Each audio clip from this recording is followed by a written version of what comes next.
एक 17 वर्षीय व्यक्ति जो 1990 के दशक में चेन्नई से महज 200 रुपए में मुंबई आए थे, बाद में करोड़पति बन गए। प्रेम गणपति का जीवन एक फिल्म के समान है। प्रेम गणपति मुंबईकरों के दोसा वाला है। प्रेम सागर डोसा प्लाजा के मालिक है। यह उनकी कड़ी मेहनत है, काम के प्रति समर्पण और दृढ़ संकल्प ही था जिसने उन्हें करोड़पति बना दिया। आइए सुनते हैं उनकी कहानी। प्रेम गणपति का जन्म तमिलनाडु के थुत्तुकुडी जिले के नागलपुरम में हुआ था। 10वीं कक्षा पूरी करने के बाद उन्हें अपनी पढ़ाई जारी रखने का कोई रास्ता नहीं मिला और अपने परिवार और 7 भाई बहनों का समर्थन करने के लिए वे चेन्नई चले गए। उन्होंने चेन्नई में बहुत काम किया। कुछ साल बाद प्रेम गणपति ने चेन्नई छोड़ दिया और बड़े सपनों के साथ मुंबई के लिए रवाना हो गए। वहाँ एक आदमी के साथ मुंबई पहुँचे जिसने उन्हें 1200 रुपए प्रति माह के वेतन के साथ नौकरी दिलाने का वादा किया था। प्रेम गणपति के हाथ में 200 रुपए थे। उनके साथ आए शख्स ने बांद्रा स्टेशन पर उनका बैग लूट लिया और फरार हो गया। हालांकि वह भाषा नहीं जानते थे, प्रेम वापस जाने के लिए तैयार नहीं थे।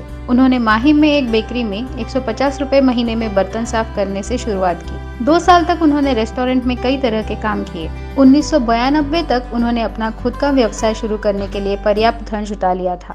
उन्होंने पारंपरिक दक्षिण भारतीय नाश्ते के व्यंजन इडली और डोसा को बेचने के लिए एक ठेला किराए पर लिया। उन्होंने वाशी रेलवे स्टेशन के पास सड़क पर 1000 रुपए की पूंजी से एक स्टॉल लगाया। उन्होंने डोसा और सांबर की सभी किस्में सर्व की। स्वादिष्ट भोजन ने ग्राहकों को प्रभावित किया। इडली और डोसा की बिक्री से उन्हें सबसे ज्यादा मुनाफा हुआ। वह हर महीने 20,000 रुपए तक कमाते थे, लेकिन नगर निगम के अधिकारियों ने प्रेम को अपना फूड स्टॉल जारी रखने की अनुमति नहीं दी। उनका धंधा बंद कर दिया गया। प्रेम गणपति तब तक एक अच्छा व्यवसाय चलाने की प्रमुख रणनीतियों को समझ चुके थे। आखिरकार 1997 में उन्होंने एक छोटी सी दुकान लीज पर लेने का फैसला किया। उन्होंने 50,000 रुपए का निवेश किया और एक दुकान खोली और रेस्टोरेंट का नाम प्रेम सागर डोसा प्लाजा रखा। उनके भाई भी उनके नए उद्यम में शामिल हो गए। कुछ कर्मचारियों को भी लगाया गया। डोसा प्लाजा बहुत हिट हुआ। नियमित आगंतुकों में से कई कॉलेज के छात्र थे। उनके साथ उनकी अच्छी दोस्ती हो गई। उन्होंने उनसे इंटरनेट का उपयोग करना सीखा और इंटरनेट पर व्यंजनों की खोज करना भी शुरू कर दिया। डोसा के साथ प्रयोग करने के अपने पहले वर्ष में उन्होंने 26 नए डोसा पेश किए, जिनमें सेजवान डोसा, पनीर मिर्च डोसा और स्प्रिंग रोल डोसा शामिल है। प्रेम का कहना है कि मुंबई में रेस्तरां से प्रतिस्पर्धा के बावजूद उनकी स्वच्छता, सेवा, वेटर्स के रवैये और नई सामग्री और प्रयोगों की विविधता के कारण उनका डोसा स्टॉल सफल रहा।